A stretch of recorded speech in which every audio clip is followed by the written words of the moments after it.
ദൈവത്തിൻ്റെ സ്വന്തം നാട് എന്നറിയപ്പെടുന്ന കേരളത്തിൽ വലിയ മോശപ്പെട്ട വാർത്തകളും ഇടയ്ക്ക് കയറി വരുന്നുണ്ട്. സ്വിറ്റ്സർലൻഡിനേക്കാൾ നല്ല കാലാവസ്ഥയുണ്ടായിരുന്നു നമ്മൾ അഹങ്കരിച്ചിരുന്നു, അഭിമാനിച്ചിരുന്നു, അഭിരമിച്ചിരുന്നു.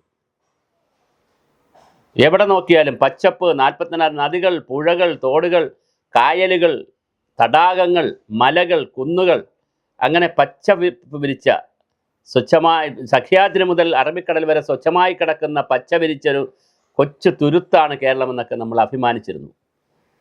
ഇപ്പോൾ കഥ മാറുന്നു. കഴിഞ്ഞ വർഷത്തെ നദികളുടെ കണക്കെടുത്തപ്പോൾ ഏറ്റവും പൊല്യൂട്ടഡ് ആയിട്ടുള്ള നദികളിൽ കരമന നദി വരുന്നു. 1ാം സ്ഥാനവും 2ാം സ്ഥാനമായിട്ട് മാറിയും തിരിഞ്ഞും കഴിഞ്ഞ വർഷങ്ങളിൽ വന്നു. ഈ വർഷവും വന്നിട്ടുണ്ട്.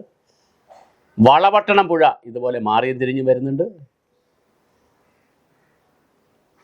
അതിനേക്കാളൊക്കെ പ്രധാനം തിരുവനന്തപുരം ശക്തമായ എയർ പൊല്യൂഷൻ ഉണ്ടെന്ന് കണ്ടുപിടിച്ചു. ഞാനിപ്പോൾ പറയുന്ന വാർത്ത കോഴിക്കോട് കാലിക്കട്ടിലെ എയർ ക്വാളിറ്റി ഇൻഡെക്സ് വളരെ കൂടുതലാണ്. മലിനീകരണം 50 എയർ ക്വാളിറ്റി ഇൻഡെക്സ് എങ്കിൽ അത് ഗുഡാണ്. 100 മോഡറേറ്റ്, പുവർ, പിന്നെ അങ്ങോട്ട് പോയി സീവിയർ, 300 പോയാൽ അത് ഹസാഡിയസ് ആണ്. ആളുകൾക്ക് അസുഖങ്ങളും പ്രശ്നങ്ങളും ഉണ്ടാക്കും. ഇപ്പോഴത്തെ അളവ്, ഇന്നത്തെ അളവ് പറയുന്നത്, എയർ ക്വാളിറ്റി അളവ് പറയുന്നത് 294 നമ്പർ പറയുന്നത്. എന്ന് പറഞ്ഞാൽ ഏകദേശം 300 അടുത്താണ്. അത് വളരെ വലിയ അപകടത്തിലേക്കുള്ള എയർ ക്വാളിറ്റി ഇതിലേക്കാണ് പോകുന്നത്. അപ്പോൾ തീർച്ചയായിട്ടും അവിടുത്തെ എയർ ക്വാളിറ്റിയെ സംബന്ധിച്ച് ഒരു ഹസാഡിയസ് ആയിട്ടുള്ള വാർത്ത വരുന്നു. എയർ ക്വാളിറ്റിക്ക് പ്രശ്നം വന്നാൽ വെള്ളത്തിന് പ്രശ്നം വരാം, വെള്ളത്തിൻ്റെ മലിനീകരണവുമായി ബന്ധപ്പെട്ട് പ്രശ്നം വരാം, മണ്ണിന് പ്രശ്നം വരാം, വായു മലിനീകരണം വരാം, ഹെൽത്ത് ഇഷ്യൂസ് ഒരുപാട് വരാം. പിന്നെ പ്രത്യേകിച്ച് കുട്ടികൾ, മുതിർന്നവർ, വയസ്സായവർ, പിന്നെ നല്ല പ്രായമുള്ള ആളുകൾ ഒക്കെ താമസിക്കുന്ന സ്ഥലങ്ങളിൽ എയർ ക്വാളിറ്റി ഇൻഡെക്സ് വളരെ പ്രധാനമാണ്. എന്തുകൊണ്ട് കോഴിക്കോട് ഇങ്ങനെ വരുന്നു എന്നുള്ളത് വർദ്ധിച്ചു വരുന്ന വാഹനങ്ങളാണോ, കുറഞ്ഞു വരുന്ന മരങ്ങളാണോ, അതോ ജലസ്രോതസ്സുകളാണോ, എന്താണ്? കാർബൺ സിങ്ക് എന്നൊക്കെ പറയുന്ന പോലെ അന്തരീക്ഷത്തിൽ വരുന്ന കാർബണെ എടുത്തു വയ്ക്കാൻ കഴിയുന്ന സംവിധാനങ്ങൾ ഉണ്ടായിരുന്ന മണ്ണിൻ്റെ കപ്പാസിറ്റി കുറഞ്ഞതാണോ? മണ്ണ് ധാരാളം കാർബൺ എടുത്തു വയ്ക്കും.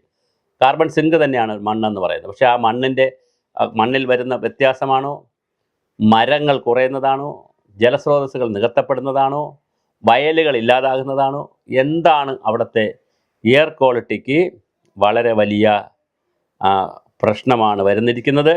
ഇത് എയർ ക്വാളിറ്റി ഇൻഡെക്സ് വളരെ ഗുരുതരമാണ്. 294 പോയിരിക്കുന്നു live index, air quality index അങ്ങനെ പോയിരിക്കുന്നു. അത് ഞാൻ പറഞ്ഞ പോലെ പിന്നെ വ്യത്യസ്ത സമയങ്ങളിൽ എടുത്തിട്ടുള്ളതാണ്.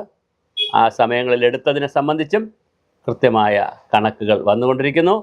അപ്പോൾ തീർച്ചയായിട്ടും കാലിക്കട്ടിലെ മാത്രമല്ല, ഞാൻ നേരത്തെ പറഞ്ഞു, തിരുവനന്തപുരത്തെ കഥ പറഞ്ഞു, നദികളുടെ കഥ പറഞ്ഞു. കേരളം വായുമലിനീകരണത്തിലും ജലമലിനീകരണത്തിലും വലിയ തോതിൽ പ്രശ്നങ്ങളാവുകയാണോ? ഇത് ദൈവത്തിൻ്റെ സ്വന്തം നാട് ചെകുത്താൻ്റെ പ്രദേശമായി മാറുമോ? കൃത്യമായി ഗവൺമെൻറ്റും ജനങ്ങളും പഞ്ചായത്ത് രാജ് സ്ഥാപനങ്ങളും കോർപ്പറേഷനും പഞ്ചായത്തുകളും എല്ലാവരും ഉണർന്ന് പ്രവർത്തിക്കേണ്ടുന്ന ഒരു സമയമാണ്. എനിക്ക് കോഴിക്കോട് ഇത്തരം പാരിസ്ഥിതിക വിഷയങ്ങളിലൊക്കെ ശ്രദ്ധിക്കുന്ന ഒരു സന്നദ്ധ സംഘടന, വളരെ കൃത്യമായി അവർ ഈ കാര്യങ്ങളൊക്കെ നോക്കുന്ന ദർശനം എന്ന് പറയുന്ന സന്നദ്ധ സംഘടനയുടെ NGOയുടെ ജോൺസൺ സാറാണ് എനിക്ക് അയച്ചു തന്നത് ഈ മെസ്സേജ്. കോഴിക്കോടുള്ള വളരെ ഗൗരവതരമായ ഒരു കാഴ്ചയാണ്. അതുകൊണ്ട് എയർ ക്വാളിറ്റിയെ സംബന്ധിച്ച്, ഇൻഡെക്സിനെ സംബന്ധിച്ച് കോഴിക്കോട് ഈ വാർത്ത വരുന്നു. കഴിഞ്ഞ വർഷം തിരുവനന്തപുരത്ത് ഇതേ വാർത്ത വന്നു. ഇത് പരിഹരിക്കപ്പെടേണ്ട വിഷയമാണ്. ഇതിനാവശ്യമായ പച്ചപ്പുണ്ടാക്കാനും എയർ ക്വാളിറ്റി ടെസ്റ്റുകൾ നടത്താനും ആവശ്യമായ മുൻകരുതലുകൾ എടുക്കാനും ജനങ്ങളും ഈ സംവിധാനവും ഉണർന്ന് പ്രവർത്തിക്കണം. വായു മലിനീകരണം നിരവധി ആരോഗ്യ പ്രശ്നങ്ങളാണ് മനുഷ്യന് കൊണ്ടുവരിക. അതിനെ നമുക്ക് പരിഹരിക്കപ്പെടേണ്ടതുണ്ട്. അവിടെ സന്നദ്ധ സംഘടനകളെയും വ്യക്തികളെയും, ഇപ്പോൾ ഈ പറഞ്ഞ ജോൺസൺ എന്നൊക്കെ പറയുന്ന അദ്ദേഹത്തെ പോലെയുള്ള വ്യക്തികളെയും, സാമൂഹ്യ പ്രവർത്തകർ, പിന്നെ കോഴിക്കോട് ശോഭീന്ദ്രൻ മാഷിൻ്റെ പേരിലുള്ള പ്രൊഫസർ ശോഭീന്ദ്രൻ മാഷിലുള്ള സംഘടനയുണ്ട്. പിന്നെ മറ്റൊരു, ഇപ്പോൾ ഒരു എക്കോ സ്പിയർ എന്ന് പറഞ്ഞ് പുതിയൊരു സംഘടന വന്നിട്ടുണ്ട്. അങ്ങനെ ഒരുപാട് സംഘടനകളുള്ള ഗ്രീൻ ഗ്ലോബൽ എന്നൊക്കെ പറഞ്ഞിട്ടൊരു സംഘടനയുണ്ട്. ഒത്തിരി സംഘടനകളുണ്ട് അവിടെ. ഗ്രീൻ എർത്ത്, ഒത്തിരി സാമൂഹ്യ സംഘടനകളുള്ള പാരിസ്ഥിതിക സംഘടനകളുള്ള പ്രദേശമാണ്. ഈ സംഘടനകളൊക്കെ ഇത് ശ്രദ്ധിക്കണം. കൃത്യമായി ഈ എയർ പൊല്യൂഷനെ സംബന്ധിക്കുന്ന വാർത്ത നമുക്ക് ഞെട്ടിക്കുന്നതാണ്. ആവശ്യമായ പരിപാടികൾ അല്ലെങ്കിൽ പരിഹാര മാർഗങ്ങൾ എല്ലാവരും കൂടി കണ്ടെത്തേണ്ടതാണ്.